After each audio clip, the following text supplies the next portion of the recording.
Hello दोस्तों। Episode की starting में हमें जीएन को दिखाया जाता है जो अब गोल्ड एंड सिल्वर ब्रदर पर अटैक कर देता है। उसके अटैक से गोल्ड एंड सिल्वर ब्रदर की आंखें बंद हो जाती हैं, जिसके बाद जीएन उनकी बॉडीज़ को साइड में फेंक देता है। अभी के लिए ये बात पता नहीं है कि गोल्ड सिल्वर ब्रदर जिंदा हैं या मर चुके हैं। जिसके बाद जीएन मो जिएंटिंग की तरफ देखता है एंड कहता है, सेक्ट लीडर मो, क्या मोया की हालत अभी के लिए काफ़ी ज़्यादा ख़राब है एंड उसकी बॉडी में पॉइजन है। जियान की बात सुनकर मो जियांटिंग कहता है, कहीं तुमने तो मोया को पॉइजन नहीं दिया है। एंड मो जियांटिंग को काफ़ी ज़्यादा गुस्सा आ जाता है, लेकिन तभी जियान कहता है, मैंने मोया को पॉइजन नहीं दिया है, बट हाँ, मैं मोया की बॉडी से पॉइजन निकाल सकता हूँ। लेकिन अगर आप चाहते हैं कि मैं आपको मोया की बॉडी के पॉइजन का एंटीडोट दूँ, तो उसके लिए आपको हान फेंग का साथ छोड़ना होगा एंड यहाँ से चले जाना होगा, वो भी अभी के अभी। मो जिएंटिंग सोचने लगता है। हान फेंग कहता है, सेक्ट लीडर मो, आप इस लड़के की बातों में मत आइए, ये लड़का आपको धोखा देगा एंड आप पॉइजन की चिंता मत कीजिए, मैं भी एक एल्केमिस्ट हूँ, मैं मोया की बॉडी से वो पॉइजन निकाल दूंगा। तभी जियन कहता है, कोई नॉर्मल एल्केमिस्ट उस पॉइजन को नहीं निकाल सकता है, उस पॉइजन को बस मैं ही निकाल सकता हूँ। सेक्ट लीडर मो, आप सोच लीजिए, आपको आपके बेटे की जान ज़्यादा प्यारी है या फिर हानफेंग का साथ। मो जिएंटिंग अब काफ़ी सोचता है, जिसके बाद वो कहता है, ठीक है जियन, मैं यहाँ से चला जाऊँगा, बट याद रखो, तुम्हें इस मैटर के ख़त्म होने के बाद मोया को आकर ठीक करना होगा। अगर तुमने ऐसा नहीं किया तो मैं तुम्हारी जियानन अकेडमी और जी गेट को तबाह कर दूंगा। तो जियन कहता है, आप उसकी चिंता मत कीजिए, मैं आपको धोखा नहीं दूंगा। मो जिएंटिंग के हान फेंग का साथ छोड़ती ही अब यिंग शैन भी हान फेंग का साथ छोड़ देता है एंड वहाँ से जाने लगता है। इन दोनों के हान फेंग का साथ छोड़ती ही बाकी सभी लोग भी अब हान फेंग का साथ छोड़ने लगते हैं। अब बहुत ही ऐसे कम फैक्शन बचे थे जो हान फेंग के साइड में थे, बाकी लगभग आधे से भी ज़्यादा फैक्शन ने हान फेंग का साथ छोड़ दिया था। हान फेंग कहता है, जियन, मुझे लगा नहीं था कि तुम सच में आज यहाँ आकर अपनी ज़िंदगी को थोड़ा छोटा कर लोगे। मैं तुम्हें मारना तो चाहता था, बट मैं तुम्हें थोड़ा और टाइम देना चाहता था, बट आज यहाँ आकर तुमने बहुत बड़ी गलती कर दी है। तुम्हें क्या लगता है, तुम्हें जो इन्फॉर्मेशन मिली थी वो तुम्हारे जासूसों के पास उनकी जासूसी की वजह से पहुँची थी? नहीं, वो इन्फॉर्मेशन मैंने ही रिलीज़ की थी ताकि मैं तुम्हें यहाँ पर अट्रैक्ट कर सकूँ एंड तुम यहाँ पर आ जाओ। एंड आज फाइनली तुम यहाँ पर आ चुके हो, तो चलो मैं तुम्हें एक सरप्राइज़ देना चाहता हूँ।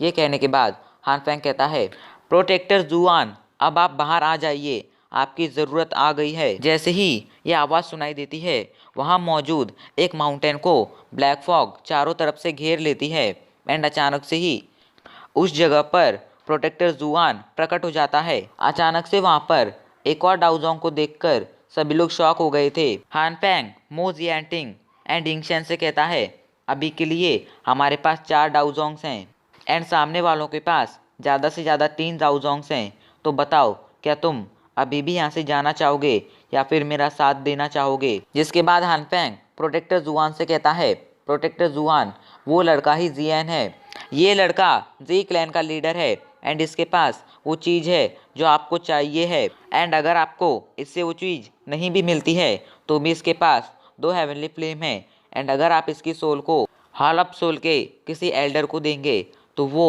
इसकी सोल से काफ़ी ज़्यादा खुश हो जाएंगे एंड आपको काफ़ी बड़ा रिवॉर्ड देंगे। प्रोटेक्टर जुआन कहते हैं, तो तुम जियन हो? प्रोटेक्टर वो तुम्हारे बारे में बता रहे थे, सच में तुम काफ़ी ज़्यादा पावरफुल हो एंड याओ चैन के डिसाइपल कहलाने के लायक हो। प्रोटेक्टर वू का नाम सुनते ही जियन को काफ़ी ज़्यादा गुस्सा आ जाता है एंड जब वो सुनता है प्रोटेक्टर जुआन के मुंह से मास्टर का नाम, तो उसे थोड़ी गड़बड़ लगने लगती है एंड वो कहता है, तुमने मेरे मास्टर के साथ क्या किया है? प्रोटेक्टर जुआन कुछ नहीं कहता है।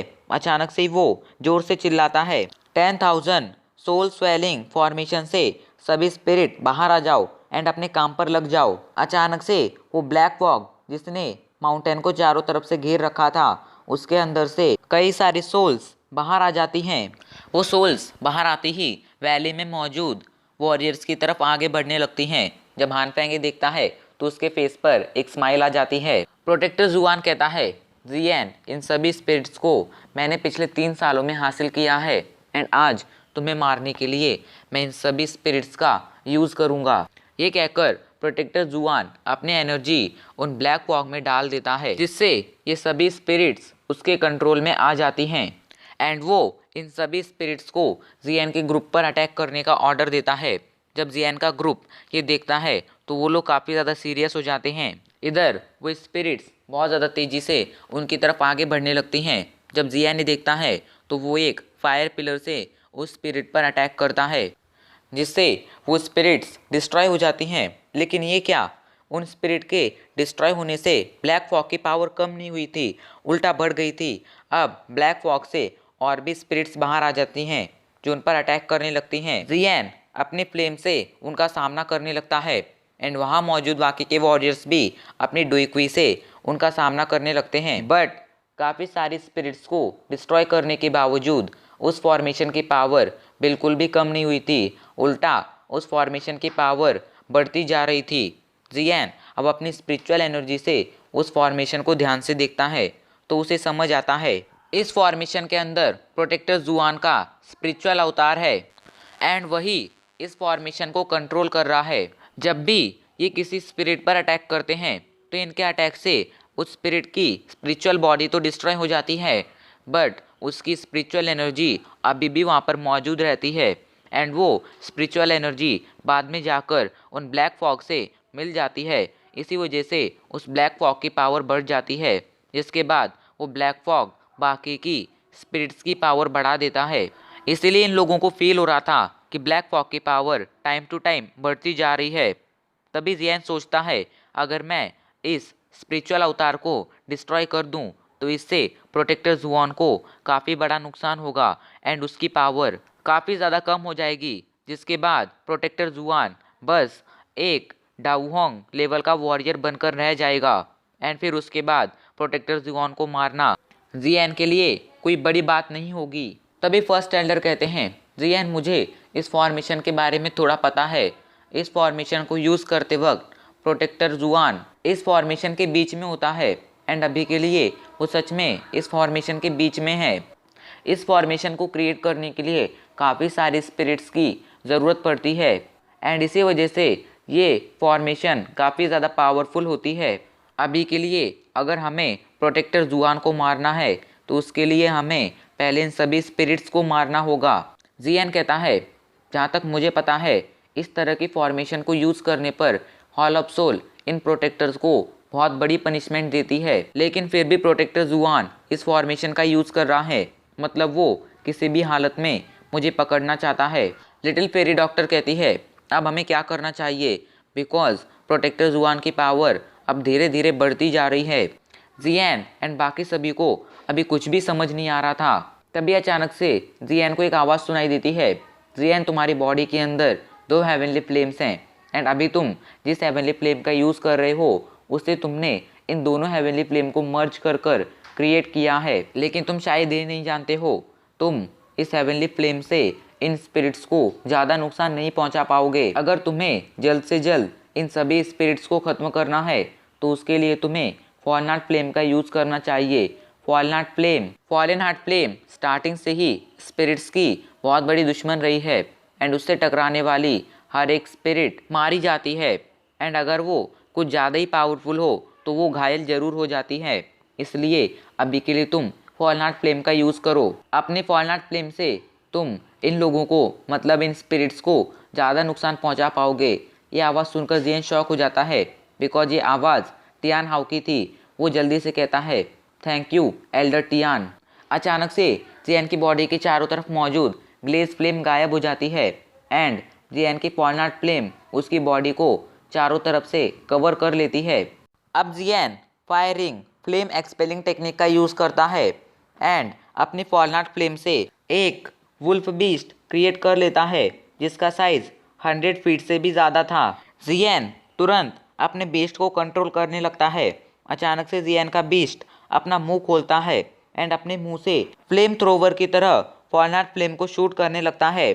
जो भी स्पिरिट इस फॉलन हार्ट फ्लेम के टच में आती है वो तुरंत ही डिस्ट्रॉय हो जाती है एंड अभी के लिए उसकी स्पिरिचुअल एनर्जी भी उसी स्पिरिट के साथ डिस्ट्रॉय हो जाती है। इस वजह से इस बार उस ब्लैक फॉग की पावर नहीं बढ़ती है, उल्टा उन स्पिरिट के डिस्ट्रॉय हो जाने के बाद वहाँ पर एक ग्रीन कलर की गैस रह जाती थी, जिसे जियान का वुल्फ बीस्ट अब एब्जॉर्ब कर लेता है, खा लेता है। जियान अब ये प्रोसेस जारी रखता है एंड और भी स्पिरिट्स को मारने लगता है। जियान के इस एक्शन से सभी लोग काफ़ी ज़्यादा खुश थे।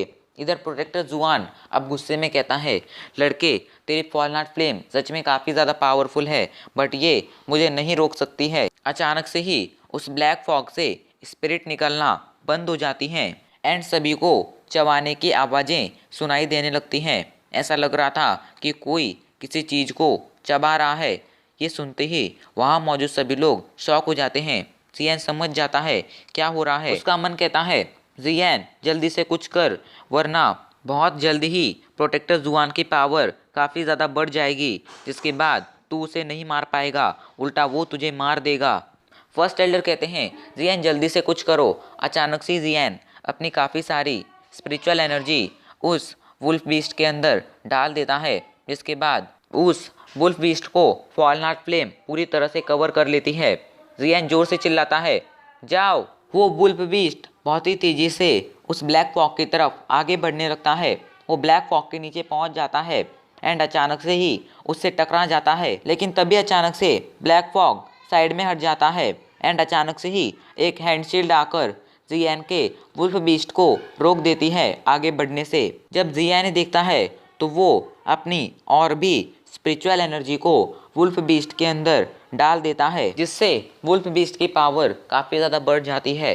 बट अभी भी वो हैंड वुल्फ बीस्ट को रोक रहा था, तो अब जियान एक फायर पिलर शूट करता है। वो फायर पिलर उस हैंड को डिस्ट्रॉय कर देता है एंड सीधा उस ब्लैक फॉग में घुस जाता है, जिसके बाद उस ब्लैक फॉग में एक 50 to 80 फीट लंबा होल बन जाता है एंड सभी को वहाँ पर स्पिरिट्स दिखाई देने लगती हैं जो एक दूसरे को स्वैलो कर रही थी। ये स्पिरिट सरवाइव करने के लिए एक दूसरे को स्वैलो कर रही थी। जब जियान देखता है तो वो उस फायर पिलर को अचानक से एक्सप्लोड कर देता है, जिससे जो भी स्पिरिट उस फायर पिलर के कांटेक्ट में आ जाती है वो डिस्ट्रॉय हो जाती है। जब प्रोटेक्टर जुआन ये देखता है तो उसे काफ़ी ज़्यादा गुस्सा आ जाता है। वो गुस्से में कहता है, लड़के तुमने आज मेरी 1000 से भी ज़्यादा स्पिरिट्स को डिस्ट्रॉय कर दिया है एंड अब मुझे लगता है मुझे उनका यूज़ करना ही होगा। ये कहकर प्रोटेक्टर जुआन अचानक से 4 स्पिरिट्स को बाहर निकालता है। वो बताता है ये सभी डाउहोंग लेवल की पीक की स्पिरिट हैं एंड मैंने इन सभी को बहुत ही मुश्किलों से हासिल किया है। ये मेरी सबसे पावरफुल स्पिरिट्स हैं एंड तुम्हारी वजह से आज मुझे इनका यूज़ करना पड़ रहा है। अचानक से ही वो चारों स्पिरिट एक दूसरे को स्वैलो करने की कोशिश करने लगती हैं। फर्स्ट एल्डर कहते हैं, जियान हमें जल्द से जल्द कुछ ना कुछ करना होगा, कहीं अगर इन स्पिरिट्स ने एक दूसरे को स्वैलो कर लिया एंड प्रोटेक्टर जुआन ने उस स्पिरिट को स्वैलो कर लिया तो उससे प्रोटेक्टर जुआन की पावर काफ़ी ज़्यादा बढ़ जाएगी, जिसके बाद उसे हराना हमारे लिए काफ़ी ज़्यादा मुश्किल होगा। जियान अगर तुम बोलो तो मैं एंड लिटिल फेरी डॉक्टर जाकर प्रोटेक्टर जुआन से फाइट करते हैं। तो जियान कहता है, आप दोनों ऐसा बिल्कुल भी मत करना। अगर आप दोनों ऐसा करेंगे तो विंगशेन एंड हान फेंग भी आकर प्रोटेक्टर जुआन का साथ देने लगेंगे, जिसके बाद उन तीनों को हराना काफ़ी ज़्यादा मुश्किल हो जाएगा। आप लोग बस ये देखते रहिए, मैं ही आगे का संभालता हूँ। अचानक से जियान फॉलनाट फ्लेम के एक क्लस्टर को बाहर निकालता है एंड उसे 2 फ्लेम्स में डिवाइड कर देता है। अभी के लिए जियान के सामने 2 फ्लेम्स थी, एक थी उसकी ग्रीन लोटस फ्लेम एंड दूसरी थी जियान की फॉलनाट फ्लेम। जियान उन दोनों फ्लेम्स को मर्ज करने लगता है एंड फाइनली एक एंग्री बुद्धा लोटस क्रिएट कर लेता है। जियान उस एंग्री बुद्धा लोटस को प्रोटेक्टर जुआन की तरफ शूट करने वाला था, तभी टियान हाओ कहते हैं, रुक जाओ जियान, ऐसा बिल्कुल भी मत करना। जियान कहता है, क्यों, मैं उन्हें क्यों ना डिस्ट्रॉय करूं? अगर मैंने उन्हें डिस्ट्रॉय नहीं किया तो वो मुझे मार देंगी। तो टियान हाओ कहते हैं, जियान तुम मुझे इन स्पिरिट्स को स्वैलो करने दो। अगर मैंने इन स्पिरिट्स को स्वैलो कर लिया तो मेरी डाउजोंग लेवल की पावर रिकवर हो जाएगी एंड मैं एक डाउजोंग लेवल का वॉरियर बन जाऊंगा। जियान कहता है, अगर ऐसा है तो मैं आपकी हेल्प करने के लिए तैयार हूँ, बट ये स्पिरिट काफ़ी ज़्यादा नेगेटिव इमोशन से भरी हुई हैं, तो क्या ये आपको नुकसान नहीं पहुँचाएंगी? तो टियान हाओ कहते हैं, अगर ऐसा कुछ होता है तो तुम अपनी फॉलनाथ फ्लेम का यूज़ कर कर उनके नेगेटिव इमोशंस को डिस्ट्रॉय कर देना। तो जियान कहता है ठीक है, चलिए हम अपने काम पर लगते हैं। तभी फर्स्ट एल्डर कहते हैं जियान जल्दी करो, वो देखो पावरफुल स्पिरिट फॉर्म हो रही है। तो जियान कहता है आप चिंता मत कीजिए, मैं इस मैटर को हैंडल कर लूँगा। तभी अचानक से प्रोटेक्टर जुआन की आवाज़ सुनाई देती है, जियान मैं तुम्हें एक और मौका देता हूँ, चुपचाप मेरे सामने सरेंडर कर दो। अगर तुम आसानी से सरेंडर कर दोगे तो तुम्हें फ्यूचर में ज़्यादा सफ़र नहीं करना होगा, वरना तुम्हारा फ्यूचर बिल्कुल भी अच्छा नहीं होगा। जियान सरेंडर नहीं करता है। इधर वो चारों स्पिरिट में से एक स्पिरिट बाकी के तीनों स्पिरिट को स्वैलो कर लेती है एंड फाइनली एक बहुत ही पावरफुल स्पिरिट सबके सामने प्रकट हो जाती है, जिसके पास एक डाउजोंग लेवल के वॉरियर जितनी पावर थी। इस स्पिरिट के अंदर कोई इमोशन नहीं था, बट हाँ ये प्रोटेक्टर जुआन के कंट्रोल में थी एंड ये एक किलिंग मशीन थी। आसमान में अब एक पावरफुल डाउजोंग लेवल के वॉरियर का ऑरा फैल जाता है, जिससे वहाँ मौजूद डाउवैंग एंड डाउहोंग्स को प्रेशर फील होने लगता है। प्रोटेक्टर जुआन कहता है मेरी दुश्मनी बस जियान से है, तो अगर बाकी के वॉरियर्स यहाँ से जिंदा बचकर जाना चाहते हैं तो वो यहाँ से जा सकते हैं, मैं उनके साथ कुछ भी नहीं करूँगा। ये बात उसने first elder and little fairy doctor से कही थी, बट वो दोनों उसकी ये बात को इग्नोर कर देते हैं। उल्टा वो दोनों तो अपने ऑरा को बाहर निकाल लेते हैं, जिससे उस डाउजोंग स्पिरिट का ऑरा ब्लॉक हो जाता है एंड अब वहाँ मौजूद डाउवैंग एंड डाउहोंग फाइनली राहत की सांस लेते हैं। हान फेंग कहता है जियान जब तुम जियानन अकेडमी में थे तब तुम सेफ थे, बट तुमने जियानन अकेडमी से बाहर आकर बहुत बड़ी गलती की है एंड आज तुम्हें अपनी इस गलती को अपनी जान देकर चुकाना होगा। हान फेंग की बात सुनकर जियान कहता है कुत्ते सिर्फ भौंक सकते हैं। जियान की बात सुनकर हान फेंग को गुस्सा आ जाता है एंड वो कहता है जियान अभी के लिए मेरे पास 5 डाउजोंग्स हैं एंड तुम्हारे पास बस 3 ही डाउजोंग्स हैं, तुम्हें अभी भी लगता है तुम हमें हरा पाओगे? ये कहकर हान फेंग मो जियांटिंग की तरफ देखता है एंड कहता है सेक्ट लीडर मो, आपके लिए अच्छा यही होगा कि आप हमें ज्वाइन कर लीजिए। आप भी जानते हैं जियान को ज्वाइन करने का कोई फ़ायदा नहीं है, जियान अभी के लिए कुछ भी नहीं कर सकता है। हान फेंग की बात सुनकर मो जियांटिंग सोचता है एंड कहता है मैं जानता हूँ कि आप सही कह रहे हैं, बट अभी के लिए मैं किसी डिसीजन पर नहीं पहुँच सकता हूँ, इसलिए अभी के लिए भी मैं न्यूट्रल ही रहूँगा एंड किसी का साथ नहीं दूंगा। हान फेंग कहता है ठीक है, जब तक आप जियान का साथ नहीं देंगे तब तक आप हमारे दोस्त हैं। इसके बाद वो प्रोटेक्टर जुआन से कहता है प्रोटेक्टर जुआन आप जियान को मार दीजिए। इधर अचानक से जियान फाइनली अपना मुंह खोलता है एंड कहता है little fairy doctor and first elder आप जाइए एंड जाकर बाकियों को संभालिए, मैं प्रोटेक्टर जुआन एंड उस डाउजोंग स्पिरिट को संभाल लूँगा। जियान की बात सुनकर वहाँ मौजूद सभी लोग शॉक हो जाते हैं, बिकॉज वो सभी जानते थे जियान का फायर लोटस भी 2 डाउजोंग्स को नहीं हरा सकता था, but first elder and little fairy doctor को जियान पर भरोसा था, इसलिए वो तुरंत ही एक्शन ले लेते हैं। इधर जियान अपने बोन विंग्स निकाल लेता है एंड बहुत तेज़ी से प्रोटेक्टर जुआन की तरफ आगे बढ़ने लगता है। जब प्रोटेक्टर जुआन ने देखता है तो वो एक फिस्ट से जियान पर अटैक करता है। जियान अटैक को डॉज कर देता है एंड अचानक से ही उस डाउजोंग स्पिरिट के सामने प्रकट हो जाता है। वो डाउजोंग स्पिरिट जियान पर अटैक करती है, बट जियान अटैक को डॉज कर देता है। सभी लोग सोचने लगते हैं क्या जियान पागल हो गया है, वो सीधा इस डाउजोंग स्पिरिट के इतना करीब चला गया है, क्या उसे डर नहीं है ये डाउजोंग स्पिरिट उसे मार देगी। इधर ये सभी ये सोच रहे थे, उधर अचानक से जियान अपने हाथ में पहनी रिंग को आगे कर देता है एंड अचानक से वो रिंग चमकने लगती है। इधर अचानक से प्रोटेक्टर जुआन को फील होने लगता है ज़रूर कुछ ना कुछ गड़बड़ है एंड उसे काफ़ी ज़्यादा डर लगने लगता है। तो गाइज आपको क्या लगता है अब क्या होगा एंड क्या जियान प्रोटेक्टर जुआन को हरा पाएगा एंड क्या वो इस बार हान फेंग को मार पाएगा या फिर इस बार भी हान फेंग बचकर भागने में कामयाब रहेगा? सवाल बहुत सारे हैं, जवाब आपको तभी मिलेगा जब आप देखेंगे हमारी अगली वीडियो। तब तक के लिए चैनल को सब्सक्राइब कर दीजिए।